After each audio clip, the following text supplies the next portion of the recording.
Hello tout le monde et bienvenue dans les bases, dans les fondamentaux du deep learning. Alors, dans cette vidéo, je veux vraiment qu'on consolide tout ce qu'on a vu par rapport à la règle de la chaîne. Parce que c'est vraiment le truc le plus essentiel à garder dans le processus d'entraînement des réseaux de neurones.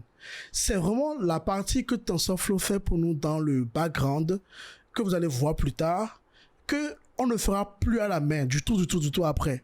Ok?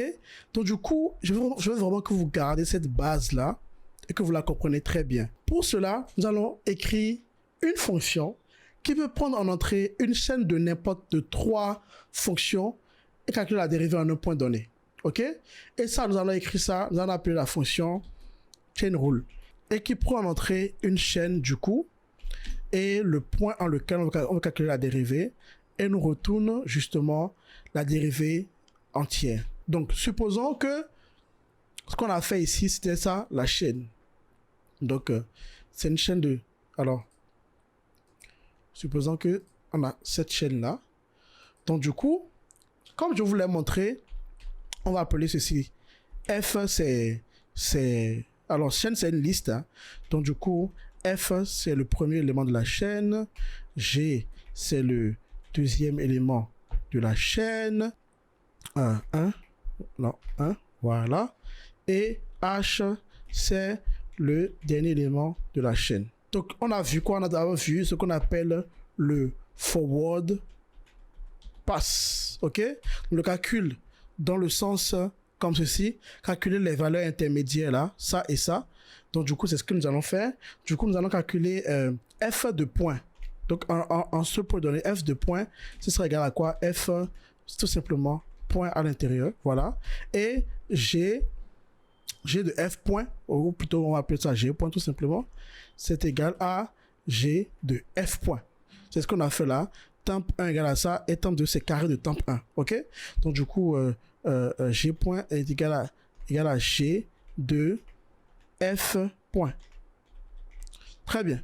Donc ça c'est le forward pass, tout simplement. Maintenant nous allons faire notre backward pass, ok? Notre backward pass. Et pour ce faire, on va d'abord calculer la dérivée successive, ok? La dérivée successive. Donc, du coup, on peut utiliser même notre formule qu'on avait faite ici, là. Donc, du coup, on aura, disons, df, dx, donc la dérivée de f par rapport à x, ou par rapport au point, c'est dérivée de f en ce point-là. Puis, nous avons dg, dx, c'est égal à la dérivée de... C'est égal à la... Alors, c'est 2e pour dériver. Voilà, c'est ce que j'ai écrit. Donc, je vais dériver de g. C'est quoi son entrée? C'est f point. Donc, dériver de g en f point. Et ensuite, maintenant, on a dh, dx qui est égal à la dérivée de la fonction h en quoi? En g point. En g point. Et donc, du coup, on retourne quoi? On retourne la multiplication de cette dérivée-là. Donc, df, dx fois dg dx fois dh dx. Voilà. Donc, du coup, si on fait chain rule comme ceci, on lui donne en entrée la chaîne, on lui donne en entrée ceci, cette liste-là, voilà, comme ça, et on lui dit, on veut la dériver en 3. Est-ce qu'on aura les 51,84 comme on l'a trouvé? Eh, c'est bon, super. Donc, du coup, on peut faire tout et n'importe quoi, du coup. Si je prends la fonction df, on va appeler ça fonction t de x, et je lui dis, ça fait quoi? Ça nous retourne, allez, x plus, allez, je vais prendre n'importe quoi là, disons x au carré moins 8. Voilà. Et donc, du coup, ce qu'on peut faire, c'est qu'on peut calculer la dérivée de l'ensemble. Alors, on va remplacer carré par la fonction t. Et donc, du coup, on calcule la dérivée de tout ça. La fonction composée en 5. Voilà, juste n'importe quoi. Voilà. Tout simplement.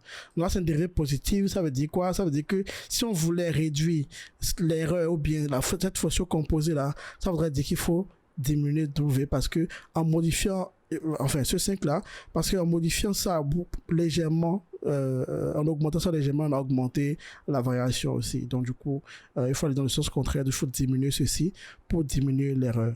Et si vous voulez le vérifier, ce calcul du coup, triple carré de G point, vous allez voir que en 4, par exemple, l'ensemble va diminuer. Bref, je voulais vraiment que vous gardiez ça en tête, le forward pass, où on calcule les valeurs intermédiaires, et le backward pass, où on fait la dérivée entre enfin, la multiplication des dérivées successives en leur entrée. Retenez cela et vous allez comprendre tout le reste. N'hésitez pas à vous donner vous-même des exercices et faites des exemples très très intéressants.